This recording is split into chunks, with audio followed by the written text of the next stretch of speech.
Hello YouTube, this is Morgan Airspeed Prime here with the first of my The Dawn of Yangchen chapter analysis videos. So this is going to be a long series of videos here as I go through every single chapter of this book. It'll be sort of part recap, summary, but there'll be discussion, analysis, pointing at all of the details, lore details, notable place names and stuff like that. As detailed as possible as we go through it.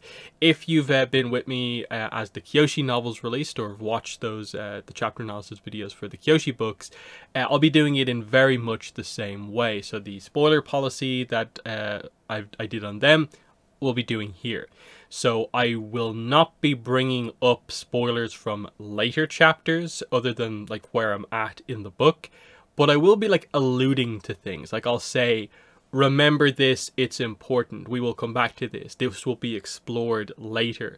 There'll be certain instances where maybe a term comes up that doesn't get explained for another couple of chapters, but it's not a spoiler to explain what it is in the previous chapter. It just didn't get explained a little bit later. There'll be little bits and pieces like that to help the understanding of the book. I'll bring bits and pieces forward, but the main reveals and stuff like that will let happen as they flow in the book, in the chapter where the reveal actually happens. So it will be perfectly fine for you to watch along with this, even if it is your first reading. I know a lot of people have done that with the Kyoshi novels, and that's been a cool thing that I've seen on the channel in the last few years, is a lot of people finding the channel through those the Kyoshi novel coverage, especially the chapter analysis videos, and talking about how they read along with me, basically. So, I think that's basically everything I want to say. I know we're still quite a bit before the release of the book. It's July 19th is the official release date. It just means I'm going to be able to get a bunch of these out before the official release, but there'll still be quite a few to do afterwards. I think there are 41 chapters in this book, meaning 41 videos to do. I'm probably only going to get about 10 of these out, if even that, by the time we get to the 19th. So there'll still be quite a bit to do afterwards. I'll just have a decent chunk there ready for people on the release date as people read the book and get through it. So, it just helps me with getting the content out in an effective way. Because I know these videos especially are ones where it's not all about the first couple of days. There's a longer lifespan as people find these and they want to read along with me. So let's jump in here. Chapter 1, Voices of the Past. Unique thing with Chapter 1 and 2, of course, is that you can just follow along straight away because Chapter 1 and 2 are a part of the excerpt for this book. So I'll have that linked in the description below. It's the Gizmodo article with the debut of these chapters. So you can follow along completely no problem with the first 2 chapters. And after that, you might have to wait until the release of the book. It does mean I have discussed these 2 chapters quite a bit beforehand, but there's a little bit of extra context to be given here. So, what's this chapter about? So we open up here and we have an 8-year-old Yangchen. The chapter actually only reveals that it's Yangchen right at the end, but if you're paying attention, you get the idea. You know exactly what the setup is here. Voices of the Past is obviously referencing what's happening in the chapter, as well as in the description for the book. Plagued by the voices of avatars before her for as long as she can remember. That's what they're referring to here. So we get the explanation very early on what this plaguing of past avatars is, why she's getting these voices, and so on. So we find out that Yangchen is more or less being held down. She's sort of having a fit. It's a very traumatic memory of a past avatar that she's experiencing. So they need to act quick here to sort of try and calm her down. And as Jetson, who the basic way to view her is that Yangchen views her as like a big sister type dynamic. Of course, it's very much in the air nomad style of things. They're not actually blood related, but the impression you get here is that Jetson, for the most part, is, the Gyatso equivalent to Aang for Yangchen. So that's sort of the way to view it. She is not particularly old as far as we're aware, but she's not also, I think, super close to Yangchen's age. So she's somewhere in the middle of not being an elder, I don't think she's like super like middle-aged or anything like that. So the impression I'd get is that she's maybe mid to late 20s here, or like 30 or something like that.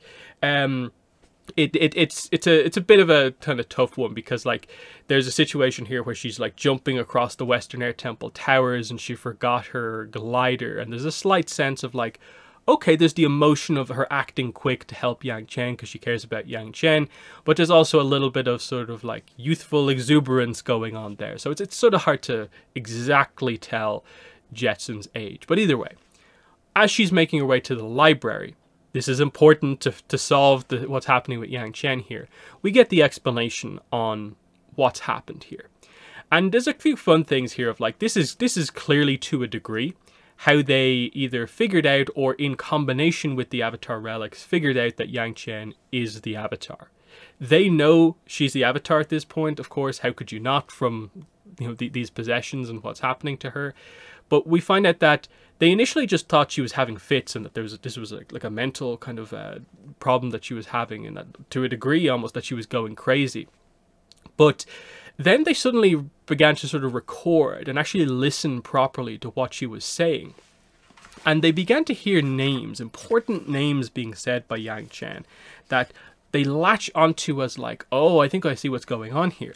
So they mention here, the words meant nothing to her caregivers until one day they heard her talking to His Majesty, the Earth King Zolai, a man she'd never met who died 300 years ago. 3 centuries ago is what it says.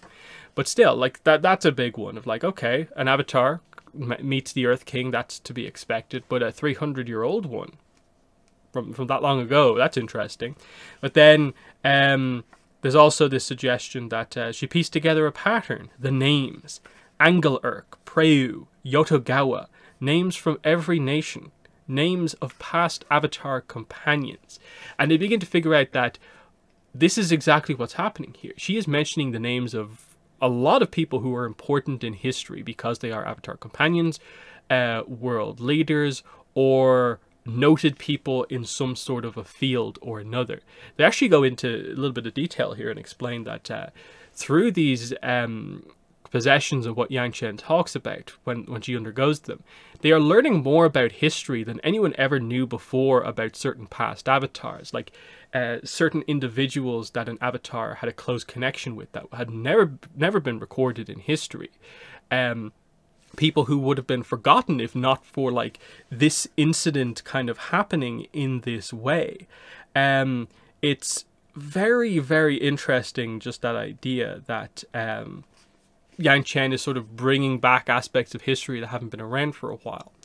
They begin to figure out that, okay, how do we actually calm her down when these happen? Not every incident requires a full-on calming down, because they get across the idea that in some instances the possession is literally just a casual conversation of a past avatar and a companion. It's a meditation, it's a fun moment, it's a joyous moment.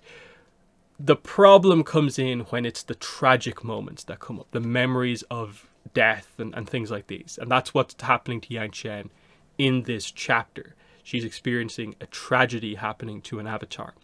And that's why it needs to be dealt with very, very quickly.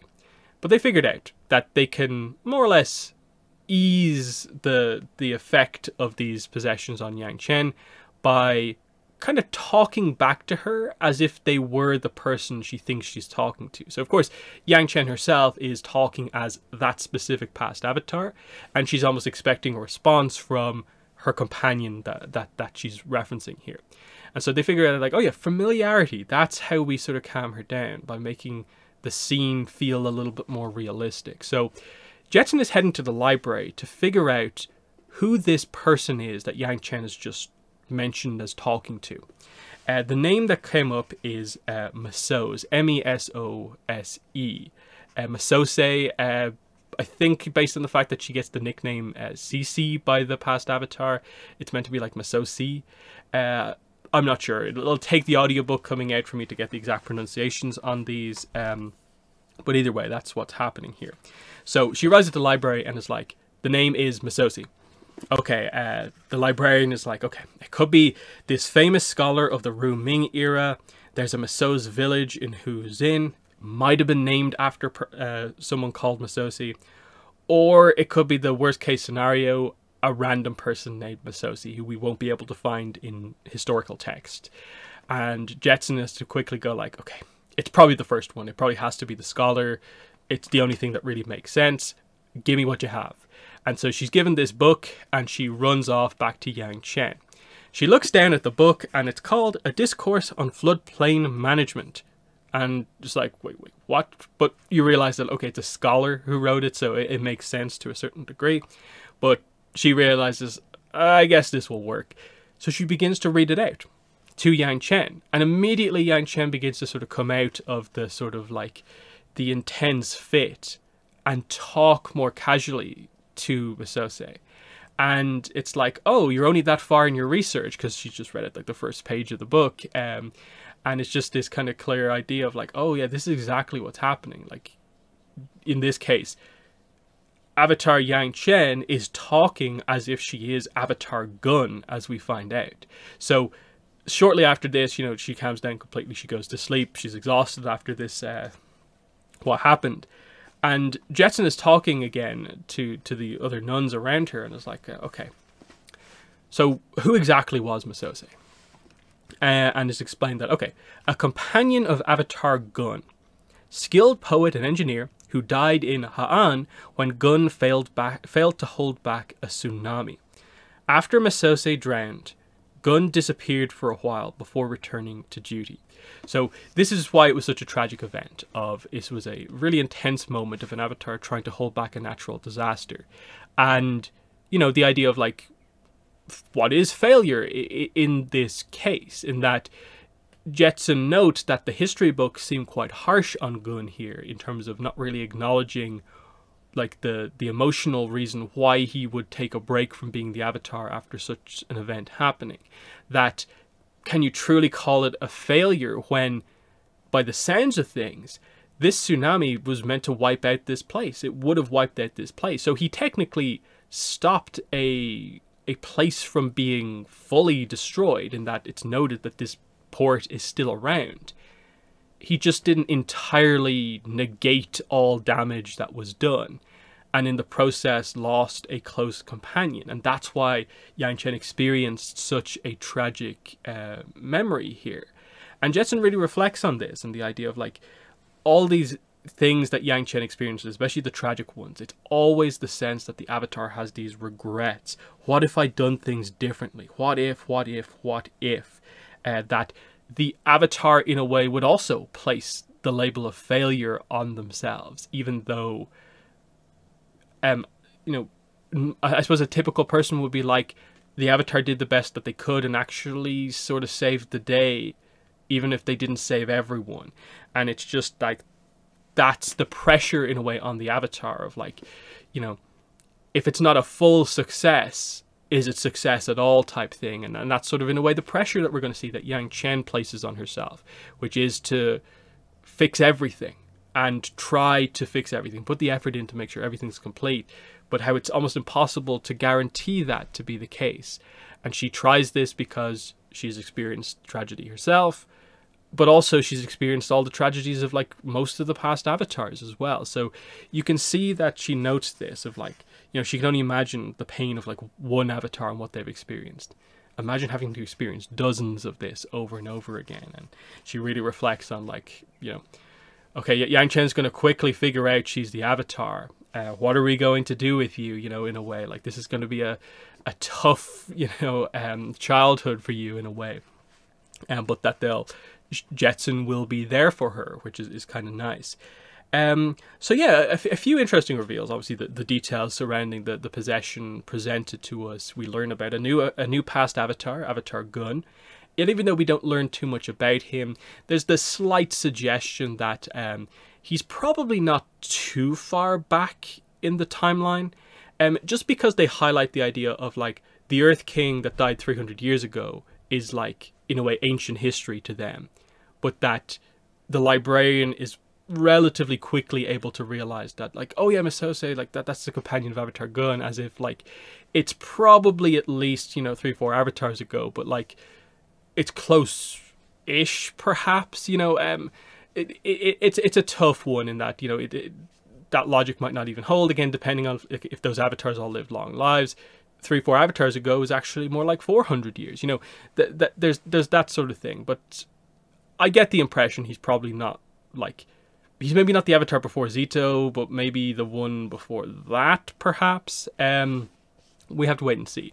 There's a few other little things, like they highlight that the Western Air Temple Library has historical documents that are so old they're written like on bamboo. But what Yangchen brings back, the book written by Massoz, is an actual book. So it's past a certain stage of technology in the world. So it's relatively recent. But again, there's no exact details given. Nothing else is said in the rest of the book about Avatar Gun, or any other new avatar for that fact either. This is the unusual thing about this opening chapter, is that we don't return to this dynamic in the exact way that is presented in this book. After this, we see that Yangchen has mostly figured out how to deal with these issues, and it's more brought up in a more vague sense, to the point where, like, I finished the book and I'm like, I like the idea, but I'm not sure if it was maybe used as much as possible. I think it will come back more in Yangchen Book 4, the Chronicles of the Avatar Book 4. There's definitely some things from this book that are more set up for the second book rather than this one. They're much more heavily interlinked in that way, I think. But anyway, we'll discuss that as we get to other Yangchen chapters in the future and the way they approach, you know, tackling that. But yeah, like there's a few interesting names here, like a previous Earth King, 3 names of Avatar companions, and so on. But the main thing here is, I think, just thematically the idea of the regrets of past avatars, and like how it's in a way recorded in history. This incident that Gun sort of like succeeded in stopping, you would say, like 80-90%. But the history sort of just records it as a failure because a town was still affected by a tsunami and at least one person died. Whereas you could definitely view that much more positively. That could have been an absolute disaster type thing. So very interesting opening chapter here, because, you know, we will have stuff with Jetson as we go through this book, which is very, very interesting. But again, feels more like setup for what's maybe to come in the next book.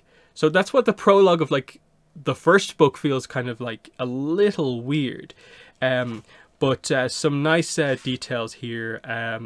The Ru Ming era that Massoz and Avatar Gun are from. The whole thing with that is it's not explained in this book. I don't think it's really explained in any like official Avatar text at all. In the episode The Library, the kind of planetarium thing that they used to figure out the next solar eclipse, if you translate the symbols on the sort of dials that they use to do that, they do, I think, translate to the different era names, and Ru Ming would be one of them. There's a nice article up on Avatar Wiki that I think like has everything translated, and it's a little bit more of a speculation article, but it if you want to get a sort of foundation in sort of like a sense for how the eras, the dates are kind of roughly work in the Avatar universe, I would recommend checking out that article on Avatar Wiki.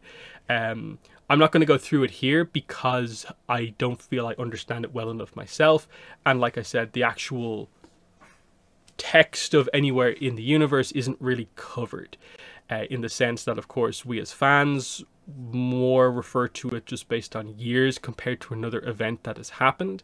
That is, of course, not the way they refer to dates in universe. So it makes it difficult to just write, I suppose, into the book stuff like, when was Yangchen born? A very handy year, because that would tell us in a way what age Yangchen lives to be, which is one of the things I think everyone wants to figure out. But like, we can't get that unless they give us a very specific thing and just come out and say it. But you know, it's just a tricky, kind of awkward thing. But yeah, I think that's everything I want to say about this opening chapter here. I've done a lot of just stuff on it because it was the preview chapters already, but you know, really, really interesting stuff at the start. So yeah, probably tomorrow I'll do the chapter 2 analysis. Chapter 2 is very, very short, but there will still be stuff to talk about. So in the comments, let me know what your thoughts are on the opening chapter of the third Avatar novel, The Dawn of Yangchen.